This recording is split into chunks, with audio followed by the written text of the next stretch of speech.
a bad investment is still better than a smart spend. So wealthy people don't spend money, they invest money. Number two, they also know that money is not required. I think a lot of us, if we grew up poor, we believe it takes money to make money. Our parents told us that. Maybe a grandparent or the neighbor or somebody said that to us because that was how they justified not having their breakthrough and getting trapped. They're like, oh, the reason I didn't get out. And we know everybody's got an excuse in their lifetime. Everybody uses them at some point in their lifetime to trap themselves. This idea that it takes money to make money is not true. It's a myth. It's the number one reason why I did the show, the Discovery Show, to debunk that on TV, that I didn't need any money at all. They offered me $100. I'm like, just keep it, dude. Like, no, we got to give it to you. It's part of the show. And I'm like, I don't need the 100. They're like, no, but you got to take the 100. It's part of the show. So the third thing I would say about wealthy people is different people have different ways they invest, but they tend to be more focused on the long-term appreciation of an asset rather than give me money this second. And I think they're not stuck in this get rich quick thing. It's a delayed gratification. Yeah, they're more like, I'd rather have wealth tomorrow than rich today. And they do have a distinction between the rich and the wealthy. The super wealthy are looking to create wealth beyond their own means and needs. Like, they're not thinking about their kids, their boat, their plane. I know people think that, but that's not actually true. They're actually thinking about, how do I create wealth for a lot of people? Amazon's got 1 million employees. Yeah. Now, most of them only earn minimum wage, but there's some people at the upper level of Amazon that are making fortunes. Yeah, and I'm curious, you wanted to debunk this myth of that it takes money to make money, which is something I heard a lot growing up, and a lot of people think, well, unless I can't make it because I can't invest it until I have it. So what were the lessons you learned, starting from essentially zero, having no money, no context, no relationships, no opportunities in a town that you went to for this show? What did you realize were the keys to actually making money, even if you didn't have any? Well, as you see the show, you see that I actually never make any money, right? So the two girls, they actually they follow 3 of us, and the 2 girls went out and got a job in the first week. And I'm not saying that's right or wrong, or my way's better or worse, but they are strategies. Okay, they're different strategies. I was not there to get a job or to earn money.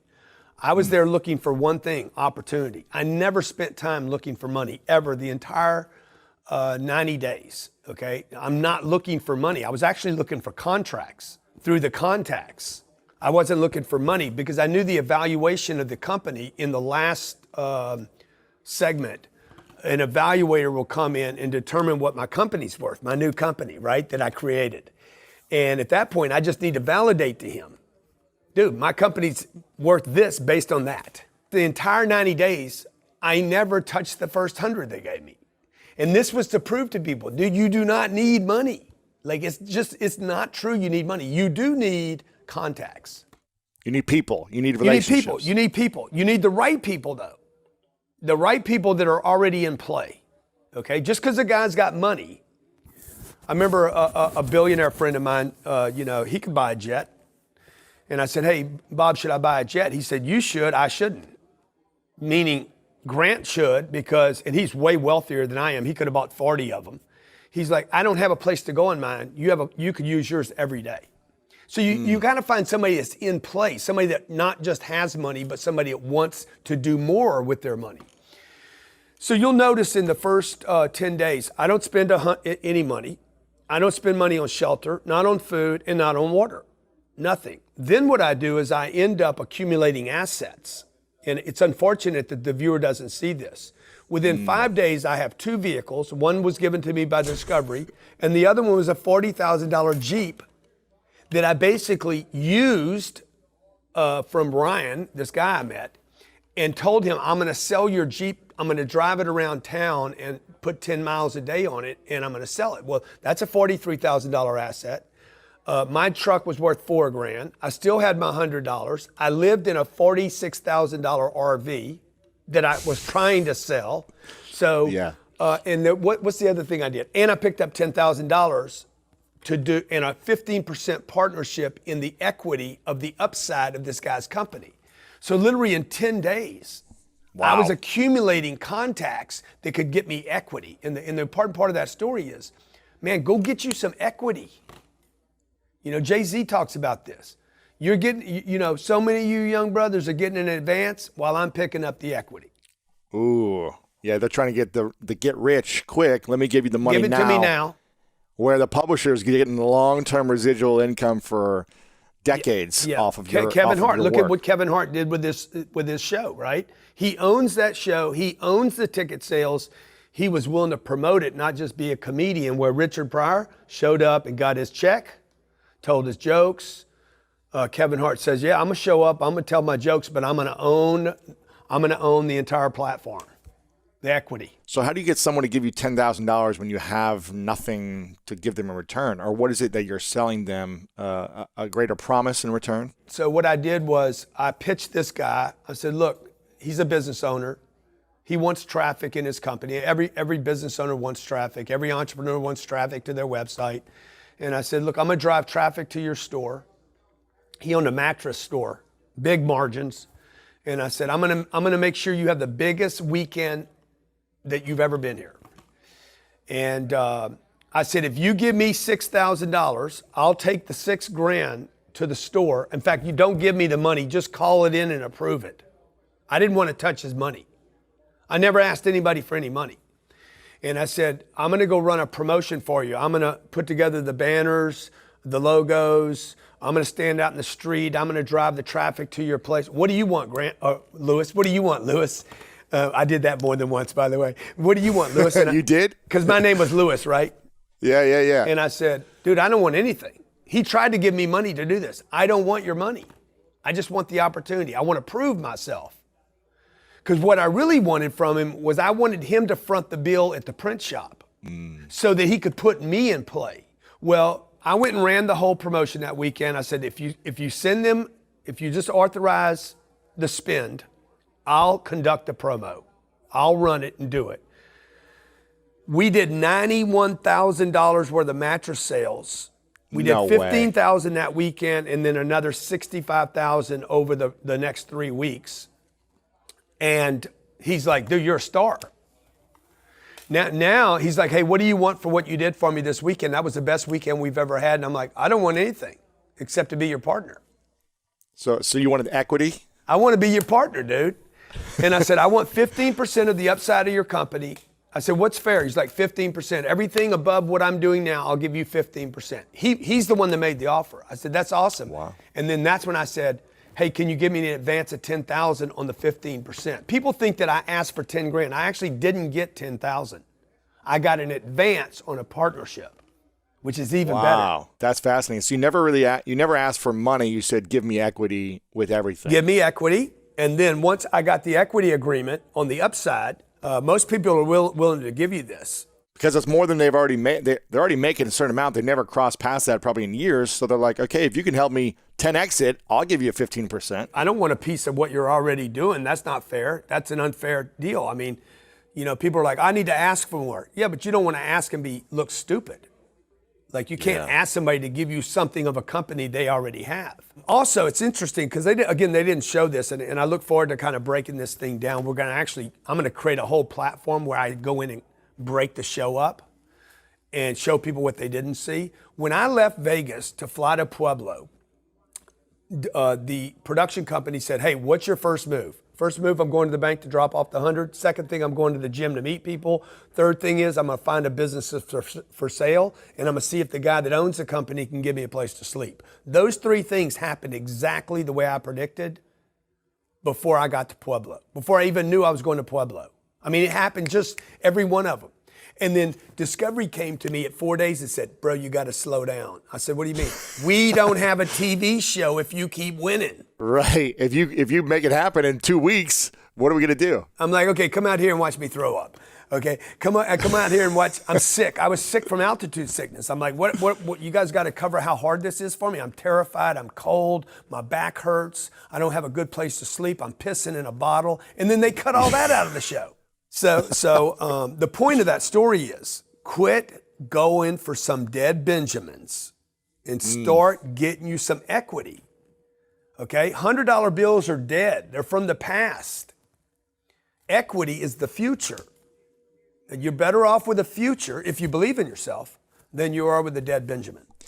What are some things people should be looking for in terms of the right people or the right products or companies to say, okay, and how to position and package themselves to make a partnership equity deal? What should they be looking for, and how can they position and package the way you did? Yeah, so like in Pueblo, there's 112,000 people that live there. The average household income there is $24,000 a year. Household income. Like it's one of the most beat up, economically beat up cities in America. They were at 8% unemployment when the country was at 3%. When COVID hit, it went to 22%. Wow. Like just ridiculous, right? So now, when I'm in a problem environment like that, you have to do the math. So I'm like, okay, there's 112,000 people there. I can't meet them all, and I don't want to meet them all. I only have 90 days.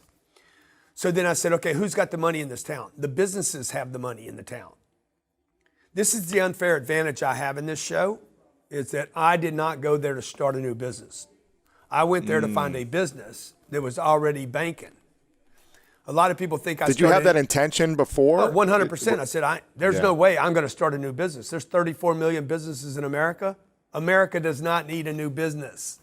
And it's so hard to launch and create momentum, especially if you don't, even with your audience, it's hard to launch a new business. It is so ridiculous. It is so stupid what people are doing today. I'm going to start a new beauty salon. I'm going to start a new masseuse place. I'm going to start a new cosmetologist house. I'm going to start you got a new idea. Nobody needs it.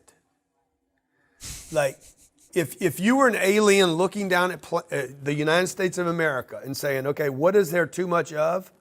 Restaurants, bars, and businesses. There's too many of them.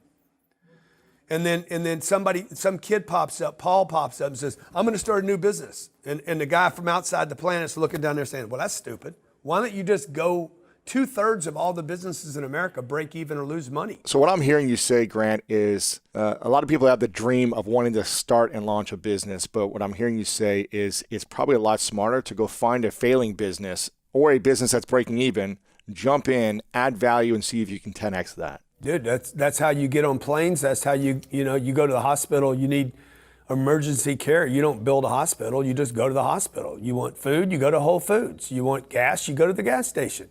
It's no different in business. It's called a going concern for a reason. Find a going concern that's got a brand, go in. That's what I did. I just went in and added value. Once I added value, actually, we end up splitting off another business out of that. So out of that relationship, your first question was, hey, who are you looking for? I'm looking for contacts that can actually become contracts. I'm looking for specific relationships. They have to have money. They have to have credibility. They have to have credit lines. That's the only people I was looking for in Pueblo. Out of 112,000 people, are there 50 of them? I need to meet 50 people that have money, credit, and credibility. How did you feel? Because I saw in the first episode that you got rejected a few times. How did you feel from someone who is getting yeses a lot and building their business so fast to go into a place where people just say, nah, I don't believe in you, or you don't seem credible? Or how did you take it security-wise internally? Well, pieces you don't hear is I was in this meeting and this guy starts flexing on me. And he literally, I had to sit there and listen to his, well, I raised $30 million and I bought all this and I put this together and I'm the king and la, la, la. And I'm sitting there thinking to myself, dude, I'd like to just drop, you want to see a flex right now? The same day I had written a check for like $45 million and I'm having to bite my tongue. Like, he doesn't know I could be his investor. By the way, there was a great lesson in that. Like, I was nobody. Shaved head, old truck, no name, no social media following. And this guy treated me just like that. Like I'm a nobody. And you never know who you're talking to or who they're friends with or who their family is that could support you potentially. Totally. Like the same day this guy's flexing on me about how he raised 30 million and he's the king of Pueblo and blah, blah, blah. I mean, like what I had in my checking account that day as Grant Cardone, I just wanted to pop it out on him. Like, shut up, dog. Treat everybody like you never know who you're dealing with. You know, and just because they're having a bad day, one, you don't know who you're dealing with, and number two, more importantly, you don't know who they're going to become. Yeah, they may not have money yet, but in 10 years, they might have a brand or audience or something that could support you. Every accredited investor was a non-accredited investor at one time. Every whale was a minnow. I mean, you've been doing sales for, 4 decades now? You've been selling from cars to real estate to everything in between, 11 best-selling books. You've been a selling machine. How did it feel to go in without being able to use any of that and go back to kind of the basics of like, okay, I'm a brand new car salesman just trying to figure out how to do this thing. How did you have the confidence or the courage to go in blind and try to build these relationships? Because I had the commitment. I was committed to the outcome. I always say, man, commitment comes with time and money. The thing that you do extremely well is you're a master enroller, Grant. And I believe that we're either enrolling people in our vision or we're unenrolling them in our vision every moment, every day with our content, our posts, our interactions. And we could be unenrolling people in our brand from one conversation or one thing that we do to piss someone off. Where did you learn the skill of enrollment, of getting people to buy into you and your vision? I think what I do is, and I talk about this in Sell or Be Sold. I've been a sales guy for a long time, and I just learned early on, and I was terrible at sales. 17 years old, 18, 19, part-time sales guy, I was awful. When I finally realized that sales was the only job I could get at 25 years old, I'm just like, dude, I just got to tell people the truth because I can't do all these tricks.